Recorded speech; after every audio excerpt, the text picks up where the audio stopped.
আকাশের ক্যানভাসে আজ কোনো রঙের খেলা নেই। সেখানে কেবলই আধিপত্য বিস্তার করে আছে এক বিষণ্ণ ধূসরতা।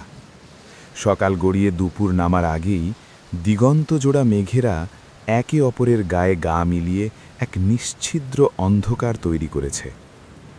বাতাস বইছে অনেকটা দীর্ঘশ্বাসের মতো, যার মধ্যে ভেজা মাটির এক আদিম গন্ধ মিশে আছে।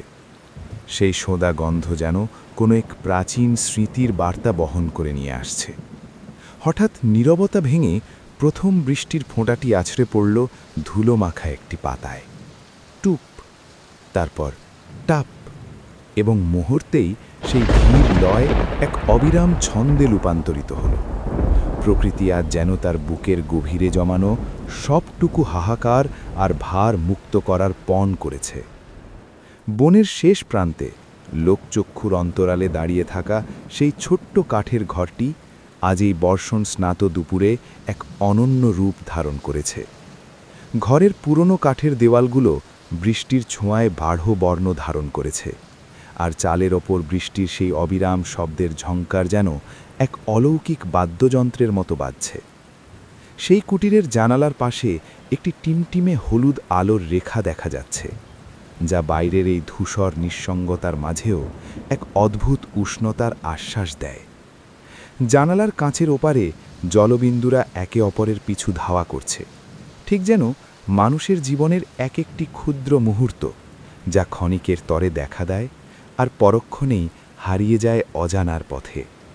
ঘরের ভিতরে এক আরাম কেদারায় শরীর এলিয়ে বসে আছে এক পথচারী।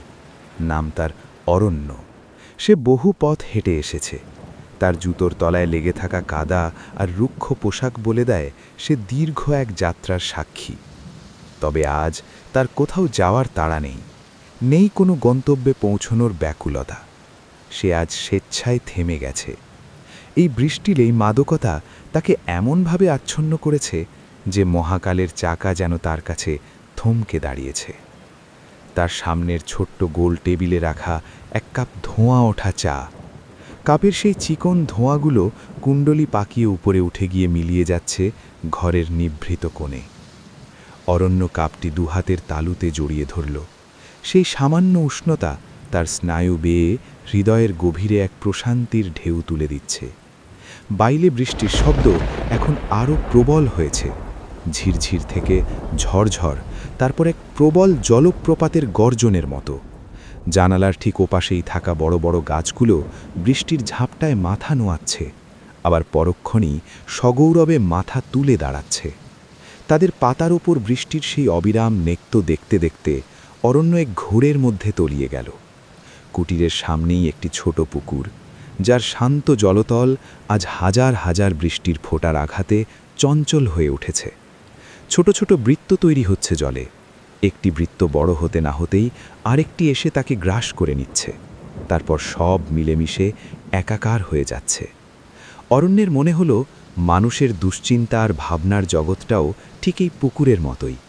কত শত চিন্তা মনে আসে, ডালপাড়া মেলে, আবার একসময় বিশাল কোনো শান্তির আহ্বানে সব মিলিয়ে যায়। সে চোখ দুটো বুজে ফেলল।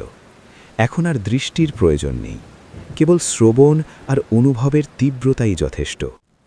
রেডিওতে খুব মৃদু ভলিউমে কোনো এক পুরনো সুর বাজছে, যা হয়তো কোনো এককালে কারো খুব প্রিয় ছিল, কিন্তু আজ সেই সুরের চেয়েও বড় সঙ্গীত হয়ে দেখা দিয়েছে এই বৃষ্টির এই অঝোর ধারা। অরণ্য ভাবছিল তার ফেলে আসা দিনগুলোর কথা, যে দিনগুলোতে ছিল কেবল যান্ত্রিকতা, দৌড়াদৌড়ি আর নিজেকে প্রমাণ করার এক অন্তহীন লড়াই। কিন্তু আজ এই বৃষ্টির দুপুরে সে বুঝতে পারছে জীবনের সব ভার বহন করার প্রয়োজন নেই। আকাশ যেমন মেঘের ভার ঝরিয়ে দিয়ে হালকা হয়, মানুষেরও যেমন মাঝে মাঝে সবটুকু ক্লান্তি ঝরিয়ে দিয়ে নিঃস্ব হওয়া প্রয়োজন। এই নিঃস্ব হওয়া মানে হেরে যাওয়া নয়, বরং নতুন করে পূর্ণ হওয়ার প্রস্তুতি। সে অনুভব করতে পারছে তার ভেতরে জমে থাকা পাথর চাপা কষ্টগুলো বৃষ্টির জলের সাথে ধুয়ে মুছে যাচ্ছে। প্রকৃতির এই অপার শান্তিতে কোনো কৃত্রিমতা নেই, আছে কেবল এক স্নিগ্ধ শুশ্রূষা। ঘরের কোণে জমে থাকা ছায়াগুলো আজ যেন বন্ধু হয়ে উঠেছে। বৃষ্টির শব্দে চাপা পড়ে যাচ্ছে দুনিয়ার সব কলরব, সব জটিলতা। অরণ্য জানে এই বৃষ্টি চিরকাল থাকবে না। একসময় মেঘ কেটে যাবে, সূর্যের আলো আবার এই মাটিকে তপ্ত করবে।